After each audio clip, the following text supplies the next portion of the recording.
Les dirigeants africains exposeront-ils un jour l'Occident sur la scène internationale? Lors du sommet des Nations Unies, presque tous les pays africains ont raconté l'exploitation endurée par chacun de leurs pays, et les choses ont pris une tournure laide. Personne ne s'attendait à cela de la part de l'Occident, et les missions militaires qu'ils ont menées n'étaient pas censées être ainsi. Maintenant, que demandent les dirigeants africains? Découvrons-le. Lors d'un sommet, les dirigeants africains ont exposé ce que les États-Unis ont fait au nom des activités militaires. Alors que tous les dirigeants ont fait de leur mieux pour dénoncer l'Occident et les États-Unis, le Burkina Faso a brisé l'image de l'Occident. Il est devenu cruellement honnête et a tout dit. Mais quel message global les dirigeants africains ont-ils transmis lors du sommet des Nations Unies? Lors du sommet des Nations Unies, les dirigeants africains ont transmis un message à plusieurs facettes mettant en avant leurs griefs, leurs demandes de responsabilité, et leurs appels à une solidarité authentique et à des partenariats équitables avec la communauté internationale, en particulier le monde occidental. Les dirigeants africains, parlant avec une résolution et une clarté inébranlables, ont mis en avant une question critique qui résonne profondément au sein de la communauté mondiale. Au cœur de leur discours se trouve une observation: la profonde déconnexion entre les idéaux élevés professés dans les chambres de la diplomatie internationale et les dures réalités vécues sur le terrain. Avec éloquence et conviction, ils ont mis en lumière le gouffre béant entre la rhétorique et l'action, mettant en lumière l'écart croissant entre les principes consacrés dans la Charte des Nations Unies et leur mise en œuvre. Au centre de leur message se trouve une critique de l'échec de la communauté internationale à respecter les principes fondamentaux de justice, d'égalité, de dignité et de respect du droit international. Année après année, lors des spectacles grandioses des discours annuels et des sommets de haut niveau, des promesses passionnées sont faites, des engagements sont réitérés, et des engagements sont solennellement proclamés. Pourtant, lorsqu'ils sont mesurés à l'aune des progrès tangibles et du changement significatif, ces assurances sonnent souvent creux, exposant un schéma décourageant d'inaction et d'engagement sélectif. S'appuyant sur des exemples concrets, les dirigeants africains ont mis en lumière les incohérences flagrantes et les doubles standards qui ont frappé la scène mondiale. Ils ont pointé du doigt la crise prolongée en Libye, un pays déchiré par le conflit et l'instabilité, comme une illustration saisissante de l'incapacité de la communauté internationale à traduire la rhétorique en intervention et assistance significative. Malgré les appels passionnés à la paix et à la réconciliation, la situation du peuple libyen continue d'être éclipsée par les intérêts géopolitiques et les luttes de pouvoir, laissant leurs aspirations à la stabilité et à la prospérité insatisfaites. De même, le conflit en cours entre la Russie et l'Ukraine a servi de rappel poignant de l'hypocrisie généralisée qui règne dans les couloirs du pouvoir. Face aux violations flagrantes de la souveraineté et de l'intégrité territoriale, les principes du droit international sont souvent sacrifiés à l'autel de l'expédience politique et des calculs stratégiques. Les dirigeants africains n'ont pas hésité à mettre en lumière les doubles standards flagrants qui caractérisent la réponse de la communauté internationale, où les considérations géopolitiques tempèrent les condamnations, et la responsabilité sont souvent évasives pour ceux qui détiennent l'influence et le pouvoir.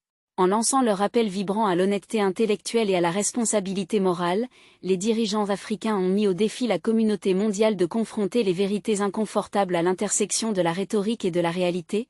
Ils ont exhorté à un compte-rendu de l'échec collectif à combler le fossé entre les paroles et les actes, nous rappelant l'impératif urgent d'aligner nos actions sur nos principes professés. Et que dire de l'exploitation? Dans une position inébranlable contre la perpétuation de l'ingérence et de l'exploitation externe, les dirigeants africains ont rejeté sans équivoque l'acceptation passive de l'influence et de la manipulation occidentale sur le continent.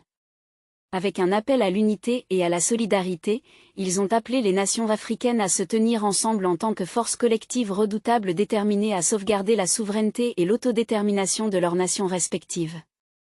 Au cœur de leur message se trouve une ferme répudiation des agendas impérialistes et des tactiques insidieuses employées pour miner l'autonomie et l'agence africaine, attirant l'attention sur des cas de coercition, de chantage et de tentatives d'imposer des intérêts étrangers. Ils ont mis à nu les mécanismes de manipulation qui ont longtemps été utilisés pour subjuguer et diviser les nations africaines. En mettant l'accent sur l'impératif de l'unité africaine, les dirigeants ont reconnu la force qui réside dans la solidarité et la collaboration. En forgeant des alliances et des partenariats basés sur le respect mutuel et les intérêts partagés, ils cherchent à contrer les forces d'exploitation et de déstabilisation qui menacent de saper la souveraineté africaine. À travers des blocs régionaux, des initiatives multilatérales et des coalitions diplomatiques, ils envisagent un avenir où les nations se tiennent côte à côte, fortifiées contre l'ingérence externe, et habilitées à tracer leur voie de développement et de progrès. Un engagement authentique envers l'autodétermination et l'autonomie est au cœur de leur demande de respect de la souveraineté africaine. Ils rejettent toute tentative de dicter le destin des nations africaines de loin, affirmant le droit inhérent du peuple africain de façonner son destin libre de toute coercition ou manipulation externe. En faisant ainsi, ils affirment les principes de dignité, d'agence et de liberté sur lesquels la lutte pour la libération africaine repose depuis longtemps. Mais pourquoi les dirigeants africains disent-ils cela publiquement ? Les dirigeants africains au sommet des Nations Unies visent à aborder les griefs de longue date sur la scène internationale à travers une combinaison de rhétorique audacieuse, d'affirmations diplomatiques et de messagerie stratégique. Les dirigeants africains ont ouvertement critiqué les injustices perçues et l'exploitation perpétrée par le monde occidental. Ils ont utilisé la plateforme mondiale du sommet des Nations Unies pour mettre en lumière des problèmes tels que l'hypocrisie diplomatique, la manipulation des conflits et l'exploitation économique, sensibilisant ainsi et attirant l'attention internationale. Les dirigeants africains ont exigé l'honnêteté intellectuelle et la responsabilité morale de la communauté internationale, en particulier des nations occidentales. Ils ont appelé à mettre fin au décalage entre la rhétorique et l'action, en soulignant la nécessité d'une adhérence sincère aux principes tels que la justice, l'égalité et le droit international. Les dirigeants africains ont également souligné l'importance de l'unité et de la solidarité africaine en tant que force collective pour résister à la manipulation impérialiste et à la déstabilisation. Ils ont cherché à défier les dynamiques de pouvoir prédominantes et à affirmer l'agence africaine à l'échelle mondiale en présentant un front uni. Un rappel pour aimer et partager la vidéo et s'abonner à notre chaîne pour regarder plus de vidéos sur la culture, l'histoire, la civilisation et l'identité noire. Continuons maintenant. Les dirigeants ont également souhaité exposer l'exploitation structurelle sous-jacente à l'implication occidentale en Afrique, notamment dans le déploiement de forces de maintien de la paix. Ils ont mis en lumière les véritables intentions derrière de tels déploiements, révélant l'exploitation des ressources naturelles de l'Afrique et la perpétuation des conflits pour des gains économiques. Les dirigeants ont appelé à un changement de paradigme dans les relations internationales marquées par une solidarité authentique, des partenariats équitables et le respect mutuel. Ils exhortent la communauté internationale à s'éloigner des approches paternalistes et à privilégier les efforts collaboratifs basés sur le respect de la souveraineté africaine et de l'autodétermination. Qu'a rendu l'intervention du Burkina Faso particulièrement audacieuse et remarquable ? Pour plusieurs raisons, l'intervention du Burkina Faso lors du sommet des Nations Unies de 2023 s'est démarquée comme audacieuse et remarquable. Le représentant du Burkina Faso a livré un discours incisif, perçant le voile des courtoisies diplomatiques pour confronter les dirigeants occidentaux avec des vérités inconfortables sur leurs actions et politiques. En choisissant d'employer un langage direct, le représentant du Burkina Faso a signalé un refus de participer à des jeux diplomatiques ou de mâcher ses mots pour apaiser les sensibilités des dirigeants occidentaux. Par leur langage franc, ils ont exposé l'hypocrisie et l'incohérence sous-jacentes aux actions occidentales, exigeant responsabilité et introspection de ceux qui exercent le pouvoir et l'influence sur la scène mondiale. En le faisant, le représentant du Burkina Faso a incarné l'esprit de résistance et de défiance qui caractérise depuis longtemps la lutte pour la justice et l'égalité face à la domination hégémonique. Leurs paroles ont été un cri de ralliement pour les marginalisés et les opprimés, remettant en question le statu quo et inspirant d'autres à parler avec vérité face au pouvoir pour poursuivre un monde plus juste et équitable. Le représentant prononçant le discours était vêtu d'un uniforme militaire, symbolisant la force et l'autorité. Ce choix vestimentaire ajoutait de la gravité au message et soulignait la détermination du Burkina Faso à affirmer ses intérêts et à exiger des comptes.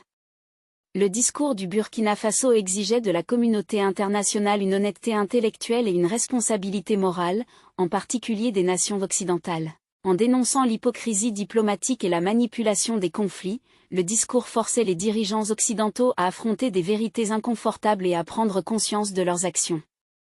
Le discours exposait l'exploitation structurelle sous-jacente à l'implication occidentale en Afrique, en particulier dans le déploiement de forces de maintien de la paix. Il mettait en lumière les véritables intentions derrière de tels déploiements, révélant l'exploitation des ressources naturelles de l'Afrique et la perpétuation des conflits à des fins économiques. Son discours soulignait également l'importance de l'unité et de la solidarité africaine en tant que force collective pour résister à la manipulation impérialiste et à la déstabilisation. En présentant un front uni, le Burkina Faso contestait les dynamiques de pouvoir prédominantes et affirmait son agence à l'échelle mondiale, et c'est alors que le leader redouté de l'Occident est arrivé, Ibrahim Traoré. Comment le discours du capitaine Ibrahim Traoré a-t-il confronté l'influence occidentale en Afrique ? Son discours a directement confronté les dirigeants occidentaux avec les dures réalités de leurs actions et politiques en Afrique. Il a dénoncé l'hypocrisie diplomatique et la manipulation des conflits, forçant les nations occidentales à affronter des vérités inconfortables sur leur implication dans les affaires africaines. Le discours du capitaine Ibrahim Traoré a exposé l'exploitation structurelle sous-jacente à l'implication occidentale en Afrique. Il mettait en évidence comment les nations occidentales, sous couvert de missions de maintien de la paix, ont tiré parti des abondantes ressources naturelles de l'Afrique et ont perpétué les conflits à des fins économiques. Le discours exigeait une honnêteté intellectuelle et une responsabilité morale de la part de la communauté internationale, en particulier des nations occidentales. Il appelait à mettre fin au décalage entre la rhétorique et l'action, exhortant les dirigeants occidentaux à aligner leurs actions sur les principes de justice, d'égalité et de respect du droit international. Maintenant, la question est, quelles étaient les demandes de ces dirigeants ? La responsabilité est un aspect crucial des demandes formulées par le représentant du Burkina Faso. L'appel à des mécanismes de responsabilité est essentiel pour garantir que les nations occidentales soient tenues responsables de leurs actions et politiques, en particulier en ce qui concerne leurs interactions avec les pays du Sud global.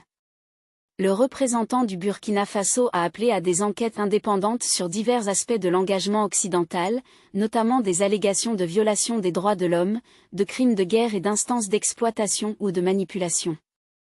Ces enquêtes devraient être menées par des organes impartiaux ayant le pouvoir de recueillir des preuves, d'interroger des témoins et de tenir les auteurs responsables. Il y avait également une demande de plus grande transparence dans les actions et politiques des nations occidentales, en particulier en ce qui concerne leurs interactions avec les pays en développement.